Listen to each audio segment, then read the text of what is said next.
The camel trader of Babylon. The hungrier one becomes, the clearer one's mind works. Also, the more sensitive one becomes to the odors of food. Turkath, the son of Ashur, certainly thought so. For 2 whole days he had tasted no food except 2 small figs purloined from over the wall of a garden. Not another could he grab before the angry woman rushed forth and chased him down the street. Her shrill cries were still ringing in his ears as he walked through the marketplace. They helped him to retrain his restless fingers from snatching the tempting fruits from the baskets of the market woman. Never before had he realized how much food was brought to the markets of Babylon and how good it smelled. Leaving the market, he walked across to the inn and paced back and forth in front of the eating house. Perhaps here he might meet someone he knew, someone from whom he could borrow a copper that would gain him a smile from the unfriendly keeper of the inn, and with it a liberal helping. Without the copper, he knew all too well how unwelcome he would be. In his abstraction, he unexpectedly found himself face to face with the one man he wished most to avoid, the tall, bony figure of the Basir, the camel trader. Of all the friends and others from whom he had borrowed small sums, the Basir made him feel the most uncomfortable because of his failure to keep his promises to repay promptly.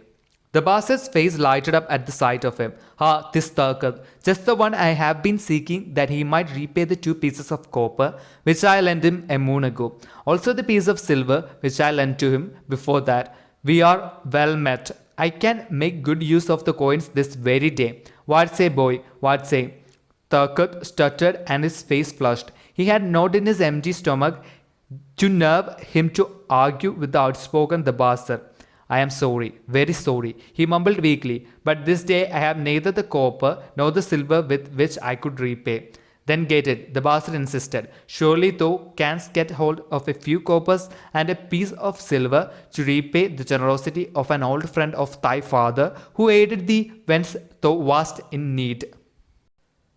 This because ill fortune does pursue me that I cannot pay.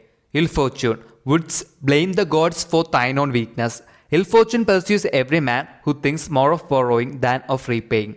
Come with me, boy, while I eat. I am hungry and I would tell thee a tale. Turkath flinched from the brutal frankness of the Basir, but here at least was an invitation to enter the coveted doorway of the eating house. The Basir pushed him to a far corner of the room where they seated themselves upon small rugs.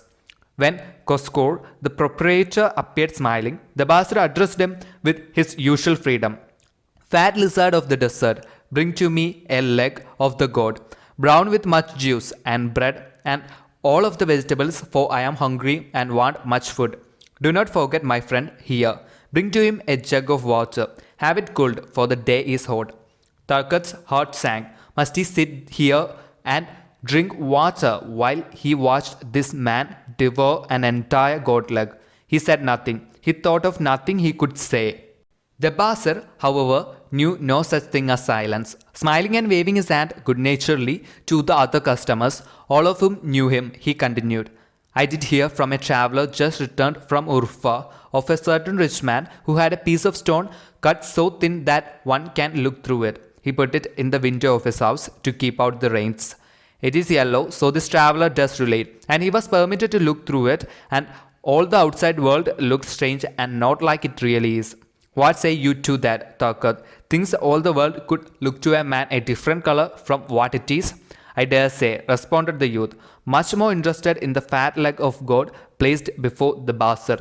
Well, I know it to be true, for I myself have seen the world all of a different color from what it really is, and the tale I am about to tell relates how I came to see it in its right color once more. The Basir will tell a tale, whispered a neighboring diner to his neighbor, and dragged his rug close. Other diners brought their food and crowded in a semicircle. They crunched noisily in the ears of Turkath and brushed him with their meaty bones. He alone was without food. The Basir did not offer to share with them, nor even motion him to a small corner of the hard bread that was broken off and had fallen from the platter to the floor. The tale that I am about to tell, began the Basir, pausing to bite a goodly chunk from the goat leg, relates to my early life and how I came to be a camel trader. Did anyone know that I once was a slave in Syria? A murmur of surprise ran through the audience, to which the Basir listened with satisfaction. When I was a young man, continued the Basir after another vicious onslaught on the goat leg, I learned the trade of my father, the making of saddles. I worked with him in his shop and took to myself a wife. Being young and not greatly skilled, I could earn but little, just enough to support my excellent wife in a modest way. I craved good things which I could not afford. Soon I found that the shopkeepers would trust me to pay later, even though I could not pay at the time. Being young and without experience, I did not know that he who spends more than he earns is sowing the winds of needless self-indulgence, from which he is sure to reap the whirlwinds of trouble and humiliation. So I indulged my whims for fine raiment and bought luxuries for my good wife and our home, beyond our means. I paid as I could, and for a while all went well. But in time I discovered I could not use my earnings both to live upon and to pay my debts. Creditors began to pursue me to pay for my extravagant purchases, and my life became miserable. I borrowed from my friends, but could not repay them either. Things went from bad to worse. My wife returned to her father, and I decided to leave Babylon and seek another city where a young man might have better chances. For 2 years, I had a restless and unsuccessful life working for caravan traders. From this, I fell in with a set of likable robbers who scoured the desert for unarmed caravans. Such deeds were unworthy of the son of my father. But I was seeing the world through a colored stone and did not realize to what degradation I had fallen. We met with success on our first trip, capturing a rich haul of gold and silks and valuable merchandise. This loot we took to Guinea and squandered. The second time we were not so fortunate. Just after we had made our capture, we were attacked by the spearsmen of a native chief to whom the caravans paid for protection. Our 2 leaders were killed, and the rest of us were taken to Damascus, where we were stripped of our clothing and sold as slaves.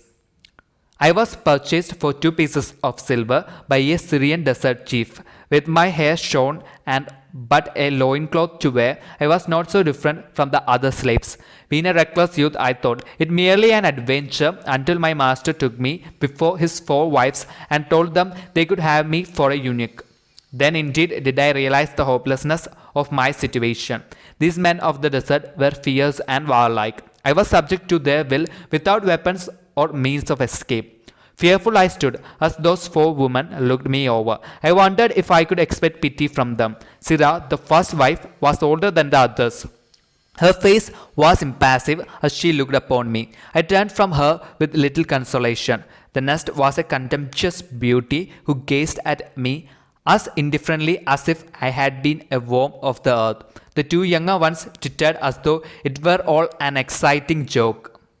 It seemed an age that I stood waiting sentence. Each woman appeared willing for the others to decide. Finally, Sirah spoke up in a cold voice. Of eunuchs we have plenty, but of camel tenders we have few, and they are a worthless lot. Even this day I would visit my mother who is sick with the fever, and there is no slave I would trust to lead my camel. Ask this slave if he can lead a camel. My master thereupon questioned me, "What know you of camels?" Striving to conceal my eagerness, I replied, "I can make them kneel, I can load them, I can lead them on long trips without tiring. If need be, I can repair their trappings." "The slave speaks forward enough," observed my master. "If thou so desire, Sirah, take this man for thy camel tender." So I was turned over to Sirah, and that day I led her camel upon a long journey to her sick mother. I took the occasion to thank her for her intercession, and also to tell her that I was not a slave by birth, but the son of a freeman, an honorable saddle maker of Babylon. I also told her much of my story. Her comments were disconcerting to me, and I pondered much afterwards on what she said. How can you call yourself a free man when your weakness has brought you to this? If a man has in himself the soul of a slave, will he not become one no matter what his birth? Even as water seeks its level, if a man has within him the soul of a free man, will he not become respected and honored in his own city, in spite of his misfortune? For over a year I was a slave and lived with slaves, but I could not become as one of them. One day Sirah asked me, "In the eventime when the other slaves can mingle and enjoy the society of each other, why dost thou sit in thy tent alone?" To which I responded, I am pondering what you have said to me. I wonder if I have the soul of a slave. I cannot join them, so I must sit apart. I too must sit apart. She confided, my dowry was large and my lord married me because of it. Yet he does not desire me. What every woman longs for is to be desired. Because of this and because I am barren and have neither son nor daughter, must I sit apart. Were I a man, I would rather die than be such a slave. But the conventions of our tribe make slaves of women. What think thou of me by this time? I asked her suddenly. Have I the soul of a man or have I the soul of a slave?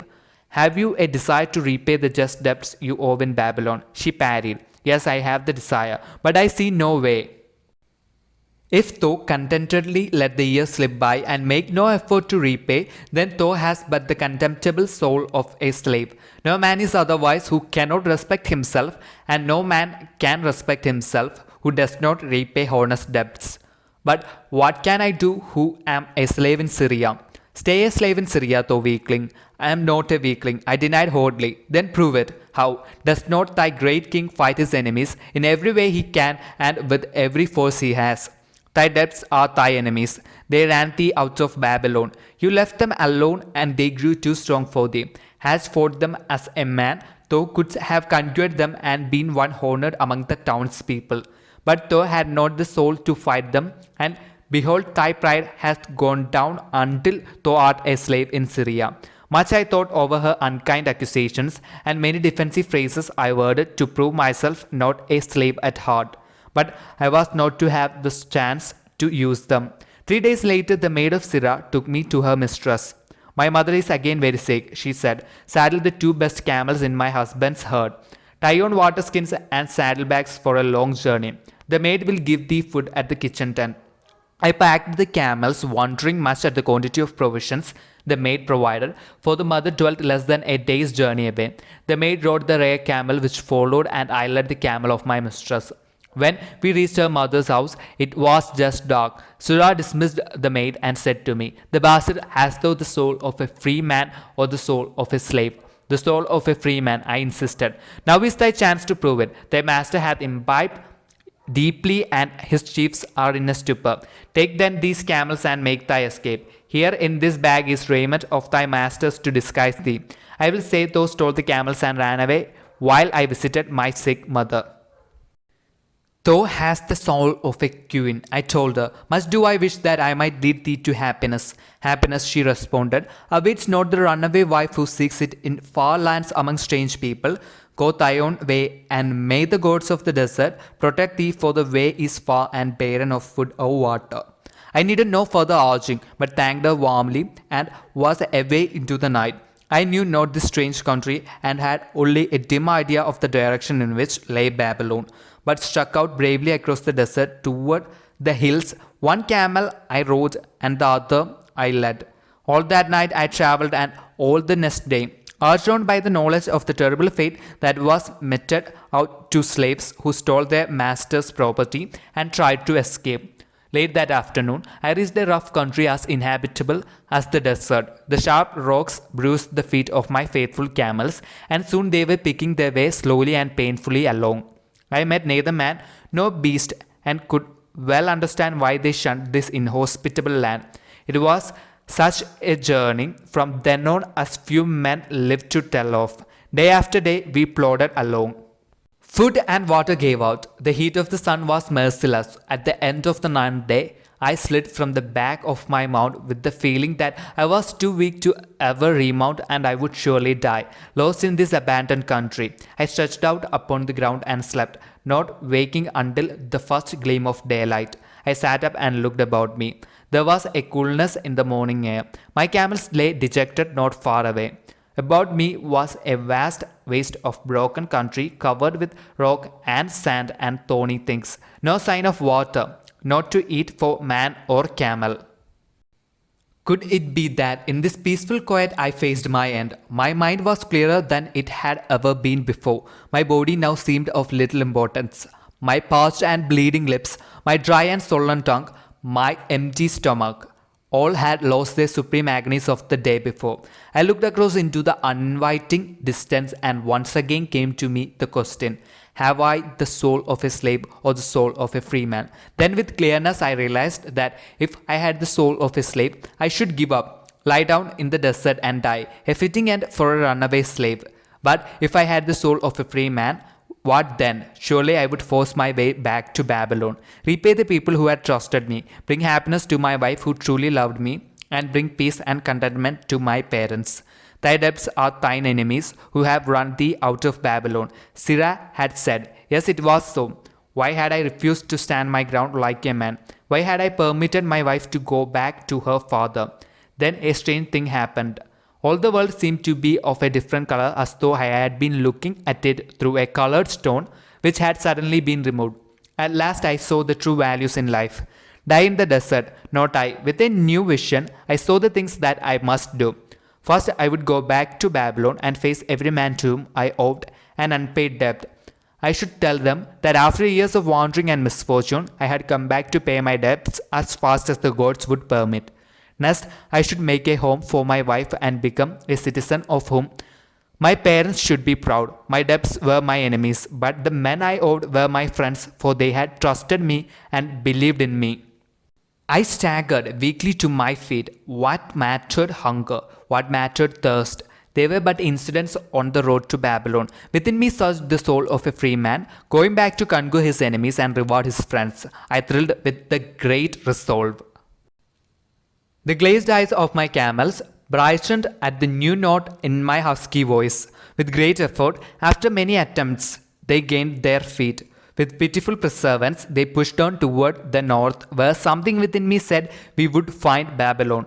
We found water. We passed into a more fertile country where were grass and fruit. We found the trail to Babylon because the soul of a free man looks at life as a series of problems to be solved and solves them, while the soul of a slave whines, what can I do who am but a slave? How about thee, Tarkat? Does thy empty stomach make thy head exceedingly clear? Art ready to take the road that leads back to self-respect? Canst thou see the world in its true color?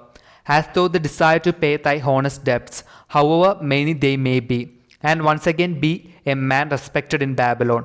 Moisture came to the eyes of the youth. He rose eagerly to his knees. Thou hast shown me a vision.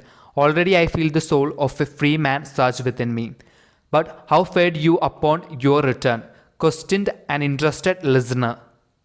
Where the determination is, the way can be found. The Basir replied, I now had the determination, so I set out to find a way. First I visited every man to whom I was indebted and begged his indulgence until I could earn that with which to repay. Most of them met me gladly. Several reviled me, but others offered to help me. One indeed did give me the very help I needed. It was Mathan, the gold lender. Learning that I had been a camel tender in Syria, he sent me to old Nabatur, the camel trader, just commissioned by our good king to purchase many herds of sound camels for the great expedition. Within my knowledge of camels, I put to good use. Gradually I was able to repay every copper and every piece of silver. Then at last I could hold up my head and feel that I was an honorable man among men. Again the Basu turned to his food. Kosko, thou snail. He called loudly to be heard in the kitchen. The food is cold. Bring me more meat fresh from the roasting. Bring thou also a very large portion for Tarkad, the son of my old friend, who is hungry and shall eat with me. So ended the tale of the Basir, the camel trader of old Babylon. He found his own soul when he realized a great truth, a truth that had been known and used by wise men long before his time. It has led men of all ages out of difficulties and into success, and it will continue to do so for those who have the wisdom to understand its magic power. It is for any man to use who reads these lines. Where the determination is, the way can be found.